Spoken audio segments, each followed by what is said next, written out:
நான் இதை பண்ண முடியுமான்னு எனக்கு தெரியல அப்படின்னு. இல்லை கண்டிப்பாக பண்ணிடுவீங்கிற மாதிரி அவரும் கான்ஃபிடென்ட்டாக இருந்தார். டைரக்டருக்கே அந்த பயம் இல்லைன்னா நமக்கு என்ன பயம்? சும்மா லூஸ் மாதிரி பேசினேன். அப்படிலாம் போய் என் வாத்தியார்கிட்ட போய் என்ன சொல்லிட்டேன், அது இல்லாமல் இந்த திரௌபதிக்கு எடுத்தாம பிடிச்சிக்குது அப்படின்னு. எனக்கு அது ரொம்ப பிடிக்கும். இளையராஜா சார் எப்படி இந்த ப்ராஜெக்ட்குள்ள வந்தார்? சாருக்கு என் பேர் தெரியாது, நான் எத்தனை படம் வேலை செஞ்சுருக்கேன், நான் நிஜமாலே சினிமாவில் இருக்கேன்னா எதுவுமே சாருக்கு தெரியாது. அந்த 8 நிமிஷம் பைலட் பார்த்தாங்க, எக்ஸ்ட்ராடனரி இருந்தது. 8 நிமிஷம் அவ்வளோ நல்லா இருந்தது. வேற ஒரு உலகத்துக்கு டிராவல் பண்ண மாதிரி இருந்தது. அந்த 8 நிமிஷம் வேற மாதிரி இருந்தது. ரொம்ப சூப்பராக இருக்கும். ஏன்னா அந்த எமோஷனுக்குள்ளவே இருக்கும் அந்த ஒரு சீன்.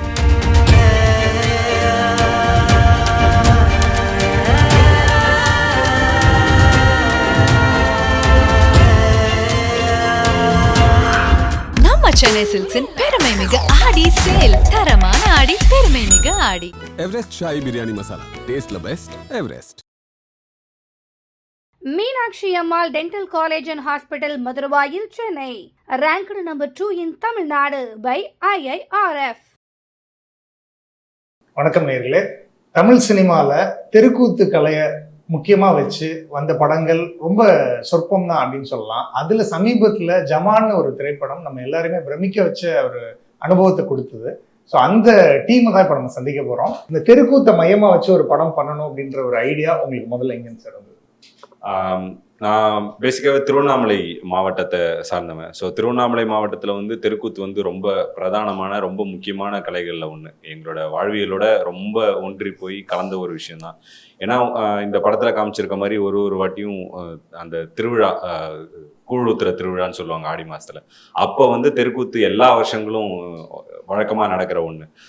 அதை பார்த்து வளர்ந்தவன் நான். ஸோ நான் முதல் கதை பண்ணும்போது நமக்கு நல்லா தெரிஞ்ச ரொம்ப பரிச்சயமான ஒன்று இதில் பண்ணணும் அப்படிங்கிறதுனால தான் இந்த தெருக்கூத்து இந்த கதையை சூஸ் பண்ணேன். சார், இந்த மாதிரி ஒரு படத்துல உங்களை காஸ்ட் பண்ணணும்னு அவர் ஃபர்ஸ்ட் வந்து கேட்கும்போது உங்களுடைய ரெஸ்பான்ஸ் எப்படி சார்? ஆக்சுவலாக ஃபஸ்ட்டு எனக்கு அந்த பைலட் அனுப்பிச்சாரு. நான் வெளியூரில் இருந்தேன் ஃபேமிலியோட. பைலட் அனுப்பிச்சாரு. நான் ஃபஸ்ட்டு பைலட் அனுப்புறதுக்கு முன்னாடி இந்த மாதிரி ஒரு படம் அப்படின்னாரு. நான் வந்துடுறேன், இந்த இன்னொரு 4 days வந்துடுவேன், ஊருக்கு வந்துடுவேன். ஊருக்கு வந்தோடனே நான் மீட் பண்ணி ஒரு தடவை கதை கேட்டுறேன் அப்படின்னு சொன்னேன். நான் ஒரு 8 நிமிஷத்துக்கு ஒரு பைலட் பண்ணியிருக்கேன், அதை மட்டும் பாருங்க அப்படின்னு. சரி அனுப்புங்க. உடனே அனுப்புனாரு. பார்த்த உடனே இம்ப்ரெஸ் ஆயிட்டேன். இப்போ வெற்றிமாறன் சார் மாதிரியான இயக்குநர்களோட நீங்க பயணிக்கும் போது அவர் ஒரு ஸ்டைல் ஆஃப் ஃபில்ம் மேக்கிங்ல இருக்கும். இப்போ பாரி சார் வந்து இத்தனை நாள்ல ஷூட் முடிச்சிடலான்னு அவர் ஒரு கால்குலேட்டிவா ப்ரொடக்ஷன்ல ஒரு பட்ஜெட்ல ஒன்று இருக்கும் ஒரு ஃபர்ஸ்ட் டைம் ஃபில்ம் மேக்கரா. இப்போ வெற்றிமாறன் சார் மாதிரி இருக்கும்போது அவங்க நிறைய எக்ஸ்பெரிமெண்ட் பண்ணி பார்ப்பாங்க. ஸோ இந்த 2 பேரு கூடயும் நீங்க டிராவல் பண்றீங்க. அப்போ உங்களுக்கு வந்து இந்த விஷயத்த அப்ளை பண்றது, யார்கிட்ட அப்ளை பண்றது ஈஸியா இருக்கு? 2 பேர்கிட்டயுமே அந்த ஜோன் கம்ஃபர்ட்டா உங்களுக்கு கிடைக்குதா? வெற்றி வந்து எப்படின்னா, அவர் எல்லாமே வந்து ப்ரிப்பேர்டாக வச்சிருப்பார், மைண்ட்ல எல்லாமே கிளியரா வச்சிருப்பாரு. அவங்க பெருசா வந்து அதுல நம்ம விஷயங்களை வந்து எதுவுமே கான்ட்ரிபியூட் பண்றதுக்கு வாய்ப்பு ரொம்ப கம்மி. இருந்தாலும் நான் சொல்லுவேன், வெற்றி இப்படி பண்ணலாமா, இந்த கேரக்டருக்கு இது பண்ணலாமா, அப்படி பண்ணலாமா, இப்படி பண்ணலாமான்னு கேட்கும்போது சிலது வந்து எஸ்ன்னு சொல்லுவாரு, சிலது யோசிச்சு இல்ல அது வேண்டாமே அப்படின்னு சொல்லுவாரு. பாரி கிட்டனா இன்னும் கொஞ்சம் கம்ஃபர்டபுளா இருக்கும். இவரும் வந்து கிளியரா இருப்பார், கிளியரா இருக்க மாட்டாருன்னு நான் சொல்லல. என்ன சொல்ல வரேன்னா, இப்போ ஒரு சஜஷன் சொல்லும்போது இன்னும் ஈஸியா வந்து எடுத்துக்குவாரு. பாரியே ஒரு வெற்றிமாறன் ரசிகர் தான் நான் பாக்குறேன். ஏன்னா விடுதலை படத்தோட வில்லனை காஸ்ட் பண்ணிருக்கீங்க, அசுரன் படத்தோட ஹீரோயினை காஸ்ட் பண்ணிருக்கீங்க. அந்த வகையில பார்த்தா அவரே ஒரு வெற்றிமாறன் ரசிகரா தான் நான் பாக்குறேன். நீங்க சொன்னது அவரோட மிகப்பெரிய ரசிகன் தான். நான் சார்கிட்டே சொல்லுவேன். சார் வந்து நாங்க படத்துல காஸ்ட் பண்ணணும்னு சொல்லும் போதே என்ன சொன்னார்னா, இவ்வளவு குறிப்பிட்ட டேட் தான் இருக்கு, நான் விடுதலை பார்ட் 2க்கு போறேன் அப்படின்னு சொன்னாரு.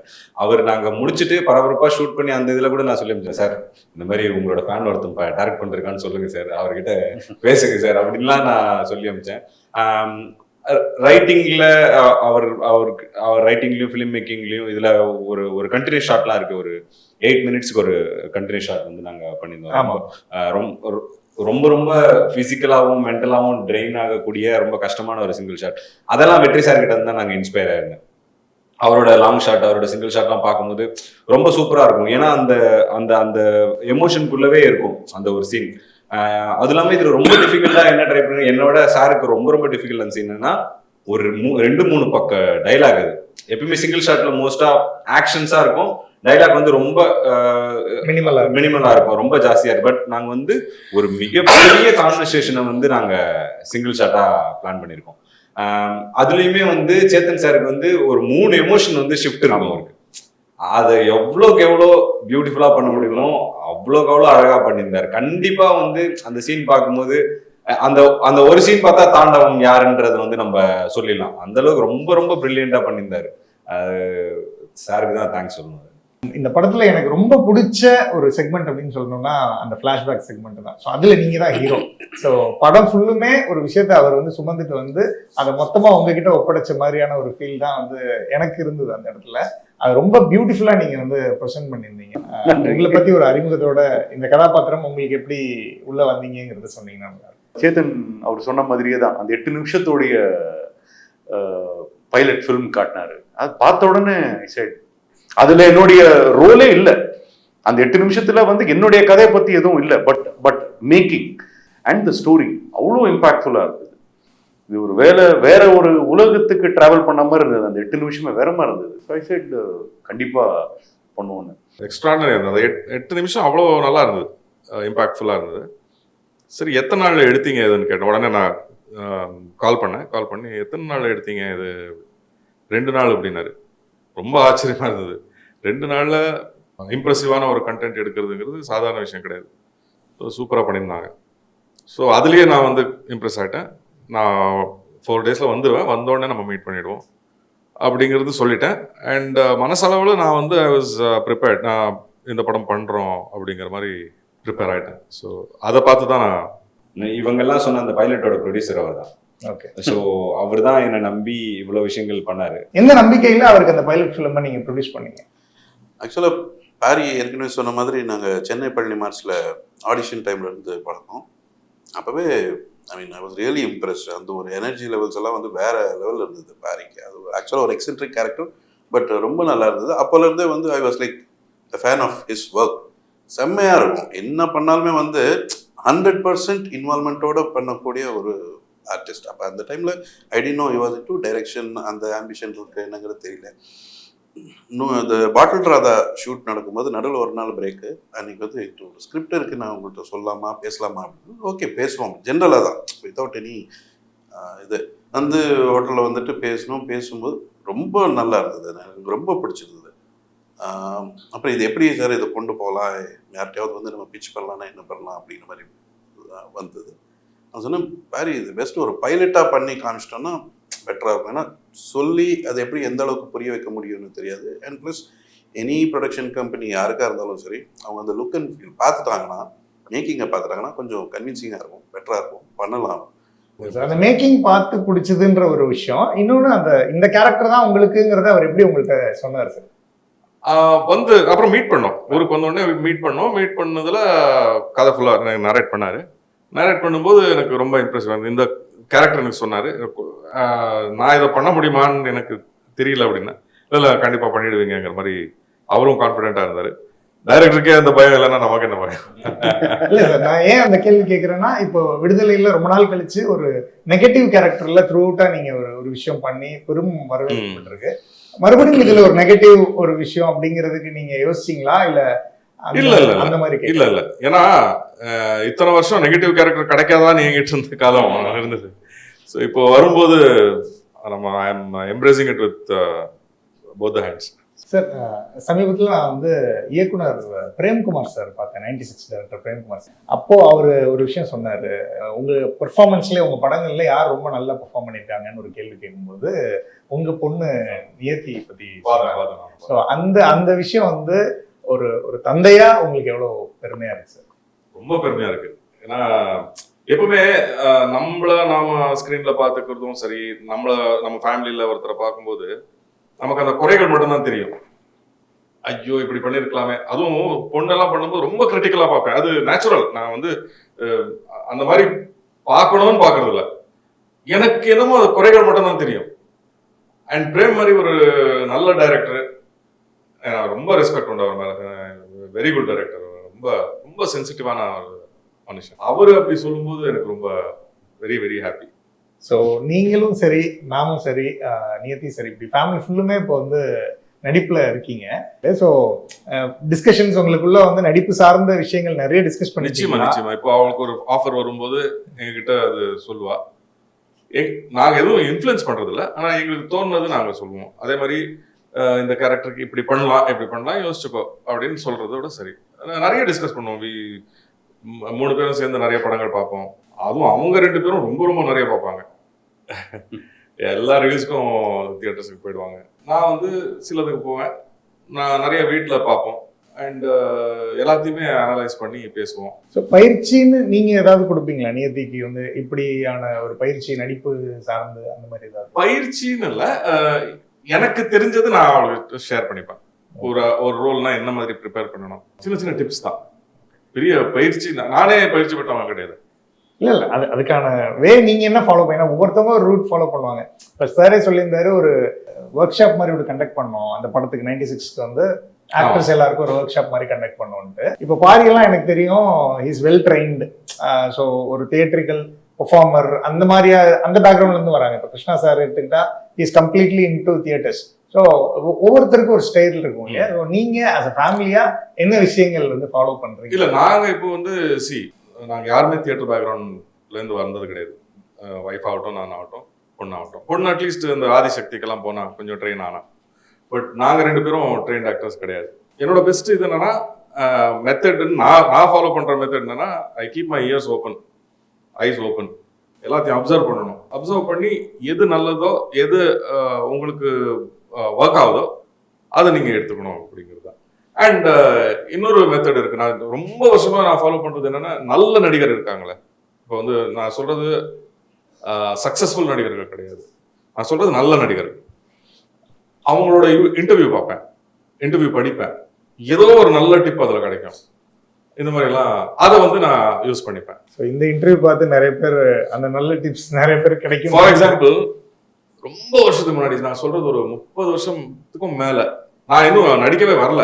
அப்போ ஒரு இன்டர்வியூ, நான் வந்து ஷபானா ஆஸ்மியோட இன்டர்வியூ ஏதோ ஒரு மேகசின்ல படித்தேன்.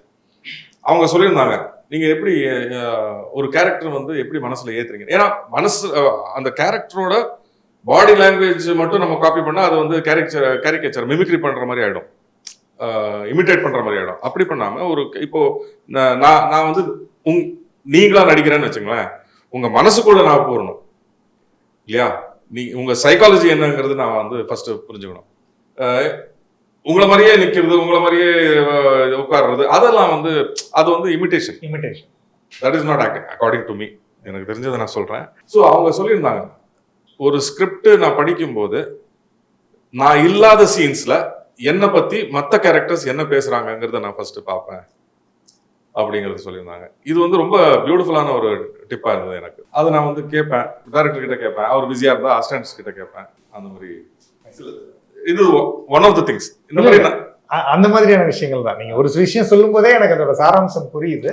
ஸோ நிறைய பேர் இந்த இன்டர்வியூ பார்க்கும்போது நடிப்பு பத்தி கத்துக்கிறதுக்கு இருக்கு ஒரு ஆப்பர்ச்சுனிட்டியா இருக்குங்கிறதுக்காக தான். இளையராஜா, கடைசி கேள்வி என்னுடையது. சார் எப்படி இந்த ப்ராஜெக்ட் உள்ள வந்தாரு? சார் உள்ள வந்தது வந்து ஒரு பயங்கரமான ஒரு மேஜிக். அது வந்து நாங்கள் இது வரைக்கும் நம்ப முடியாத ஒரு இந்த சார் வந்து ஸ்டார்டிங்கில் ஒன்று சொன்னார், இந்த கதை தான் எல்லாத்தையும் தேர்ந்தெடுக்குது அப்படின்னு சார் ஒரு விஷயம் சொன்னார். நான் இன்னைக்கு வரைக்கும் அதை ஸ்டில் இந்த மொமெண்ட் வரைக்கும் நான் அதை பிலீவ் பண்ணுறேன். இந்த கதை வந்து என் மூலமாக தான் சொல்லப்படணுங்கிறது வந்து என்ன அந்த கதை தேர்ந்தெடுத்துச்சு. அந்த மாதிரி தான் எல்லாருமே இதுக்குள்ளே வந்தவங்க எல்லாருமே அந்த கதை தான் அப்படி மியூசிக் டைரக்டர் யார் போகலாம் அப்படின்னு ப்ரொடக்ஷனில் வந்து ஒரு பெரிய டிஸ்கஷன் போயிட்டு இருந்தது. அவங்க வந்து என்ன சொன்னாங்கன்னா, நடிகர்கள் வந்து உங்கள் தேர்வாக இருக்கட்டும், உங்களுக்கு யார் கம்ஃபர்டபுளாக இருக்கும், இந்த கேரக்டருக்கு யார் சரியாக இருக்குமோ அதை நீங்கள் தாராளமாக யாருனாலும் சொல்லுங்கள். இர்ரெஸ்பெக்டிவ் ஆஃப் இந்த கமர்ஷியல் விஷயங்கள் ஆஸ்பெக்ட்ஸ்லாம் இல்லாமல் நம்ம தைரியமாக போகலாம். ஆனால் இசையமைப்பாளர் மட்டும் ஒரு நல்ல இசையமைப்பாளர் போகலாம், ஒரு பெரிய இசையமைப்பாளராக போகலாம் அப்படிங்கிறது வந்து அவங்களோட இது வருது. ஏன்னா படமே வந்து இசை சார்ந்த ஒரு படம். நீங்கள் பார்க்கும்போதே தெரிஞ்சிருக்கும், மியூசிக்கையும் இந்த படத்தையும் வந்து பிரிக்கவே முடியாது. நார்மல் சீன்ஸே வந்து மியூசிக் ரிலேட்டடாக தான் நாங்கள் வச்சுருந்தோம். கடைசி 30 மினிட்ஸ் வந்து மியூசிக்காக தான் எழுதியிருந்தோமே, அந்த பாட்டு என்னவா இருக்கும் இதுவாக இருக்கும் அப்படின்னா. ஸோ இப்படி பண்ணும்போது எல்லாரும் ஒரு ஆப்ஷன் சொல்லிட்டு இருந்தாங்க. அப்போ நான் ப்ரொடக்ஷனில் சொன்ன ஆப்ஷன் வந்து இல்லை நான் ஒரு ஆப்ஷன் சொல்கிறேன், நீங்கள் எதுவும் சொல்லக்கூடாது, சொல்லுங்கள் பரவாயில்ல சொல்லுங்கள். இல்லை ராஜா சார் பாருங்க, விளையாடாதீங்க, வேலையை பாருங்க, இன்னும் ஒரு 10 நாள் தான் இருக்குது, அதுக்குள்ளே என்னங்க சீரியஸாக இது பண்ணுங்க. சீரியஸாக தாங்க சொல்கிறேன், ட்ரை பண்ணி பார்ப்போம். என்னங்க போய் ட்ரை பண்ணுவீங்க, இந்த மாதிரி ஒரு புது டேரக்டர் அவரே ஹீரோவாக பண்ணுறாரு, எப்படி போய் கேட்க முடியும், இது பண்ண முடியும், எங்களாலாம் கேட்க முடியாது அப்படின்னு சொன்னேன். ஆனால் இல்லை, நான் கேட்குறேன், நீங்கள் நம்பர் மட்டும் வாங்கி முடிவோட தான் இருந்தீங்க. ஆமாம், ஒன்று எஸ் இல்லை நோ அவ்வளோதான் சொல்ல போகிறாரு. இல்லை அவர் எதுனா திட்டினா கூட பரவாயில்ல, அடிச்சா கூட பரவாயில்ல, நான் ஹாப்பியாக வாங்கிட்டு வந்துடுறேன், கேட்கறதுனால அவரை போய் பார்த்துடுறேன் அப்படின்னு சொல்லிட்டு ப்ரொடக்ஷனில் மேனேஜர் நம்பர் மட்டும் வாங்கி அவருக்கு கண்டினியூஸாக இது பண்ணி அவர் அப்பாயின்மெண்ட் கொடுத்து அவங்க சொன்ன டைமுக்கு போயாச்சு. போயிட்டு அவர்கிட்ட நான் என்ன சொன்னேன்னா, ஆரம்பமே ஸ்டார்டிங்கே சார்கிட்ட வந்து, சார் நான் திருவண்ணாமலையிலேருந்து வரேன் அப்படின்னு. அது நின்று பார்த்தாரு, ஓகே முதல் கிரீன் சிக்னல், ஒரு முதல் கிரீன் சிக்னல் கிடைச்சிருச்சு. அது மாதிரி தெருக்கூத்து பேஸ் பண்ணி ஒரு படம் ஒன்று பண்ணியிருக்கோம் சார், படம் பண்ண போகிறோம். அது புரிகிற மாதிரி நான் ஒரு பைலட் வீடியோ ஒன்று ஷூட் பண்ணியிருக்கேன், நீங்கள் அதை பார்க்குறீங்களா, போடுது அப்படின்னாரு. மொபைல்லே போட்டு காமிச்சு 8 நிமிஷம் முடிஞ்சுன்னு பார்த்தாரு, சிரிச்சாரு. ஐயா திரும்பி சரி என்ன புரியலைங்க, நான் சொல்கிறேன் போப்பா அப்படின்ட்டாரு. ஐயோ அவ்வளோதான் போல இருக்கு. வந்தோம், சரி பார்த்தோம், அவர்கிட்ட எல்லாமே இது பண்ணிட்டு பைலட் நம்ம ஒர்க்கை பார்த்தாச்சு, அது வரைக்கும் ஹாப்பி அப்படின்ட்டு வெளில வந்துட்டு ப்ரொடக்ஷன் என்ன சொன்னாங்க சார், எதுவும் சொல்ல சார், போன்னு சொல்லிட்டாரா, நல்லா இருக்கு நல்லா இல்லை, நீ யாரும் எதுவுமே கேட்கல சார், போன்னு சொல்லிட்டாருங்க சார். சரி ஓகே விடுங்க அப்படின்னு சொல்லி அவங்க மேனேஜருக்கு ஃபோன் பண்ணி, சார் இந்த மாதிரி மீட்டிங் முடிச்சு, ஆமாம் சார் சொன்னாங்க, அப்புறம் என்ன ப்ரொடக்ஷன் இது என்ன பண்ணியிருக்காங்க அப்படின்லாம் கேட்டாங்க, எவ்வளோ சாங்ஸ் இருக்குது என்ன இந்த மாதிரி இதெல்லாம் இருக்குது சார், என்ன சார், சார் பண்ணுறேன்ட்டாங்க. சார் புரியல சார் பண்ணுறேன்ட்டாங்கப்பா, நீங்கள் உங்கள் ப்ரொடக்ஷன்லேருந்து பேச சொல்லுங்கள் அப்படின்னா. எனக்கு என்ன ஆச்சுன்னா, அந்த மொமெண்ட் வரைக்கும் சாருக்கு என் பேர் தெரியாது, நான் எத்தனை படம் வேலை செஞ்சுருக்கேன், நான் நிஜமாலே சினிமாவில் இருக்கேன்னா எதுவுமே சாருக்கு தெரியாது. அந்த 8 நிமிஷம் பைலட் பார்த்தாங்க, அதுல இருந்த ஒரு உண்மைத்துவம் தான் சார் வந்து இதுக்குள்ள கொண்டு வந்துச்சு. அதுல இருந்து நோ டர்னிங் பேக் தான். நீங்க படம் பார்த்தே முடிச்சிட்டீங்க, அவரோட இசை எந்த அளவுக்கு வந்து இந்த படத்தை லிஃப்ட் பண்ணி கொண்டு போயிருக்கு அப்படிங்கிறது வந்து உங்களுக்கே தெரியும். இட்ஸ் பியூர் மேஜிக், அவ்வளவுதான். அதே மாதிரி வெற்றிமாறன் சார் கிட்ட அந்த படத்தை போட்டு காமிக்கிற ஒரு விஷயத்தையும் சார் இனிஷியேட் பண்ணதா நீங்க ஒரு இடத்துல சொல்லியிருந்தீங்க. ஸோ அது ரெக்கார்டிங் செஷன் எப்போ நடந்ததா, எப்போ நடந்தது அந்த விஷயம் படம் முடிச்ச பிறகு? அது சார் கிட்ட தான் சொன்னாங்க. அது வெற்றி கிட்ட இதே மாதிரி இன்னொரு கதை யாரோ எடுத்துட்டு போயிருக்காங்க, அவரோட டீம்ல ஏடியோ சம்படி. அது வந்து விடுதலை ரீரெக்கார்டிங் நடந்துட்டு இருக்கும்போது ராஜா சார் வந்து இந்த மாதிரி ஜமான் ஒரு படம் பண்றேன், தெருக்கூத்து சம்பந்தமான ஒரு படம் ரொம்ப நல்லா வந்திருக்கு அப்படின்ற மாதிரி சொல்ல போக, என்ன கதைன்னு வெற்றி கேட்கும்போது ஒரு ஃபியூ லைன்ஸ்ல சொல்லியிருக்காரு ராஜா சார். அதுக்கப்புறம் வெற்றி வந்து என்கிட்டயும் இதே மாதிரி ஒரு கதை இருக்க ஒருத்தர் கொண்டு வந்தாரு சிமிலரா ஒரு அதுலயும் தெருக்கூத்து சம்மந்தப்பட்ட விஷயங்கள். சார் ஒரு தடவை நீ பாத்துருங்க, ஜமாவை பாத்துருங்கன்னு சொல்லியிருக்காரு அப்படின்னு கேள்விப்பட்டேன். ஓகே சார், இன்னும் பார்த்ததா இன்னும் தகவல் வரல. ஓகே, கண்டிப்பா சீக்கிரமே பார்ப்பாரு.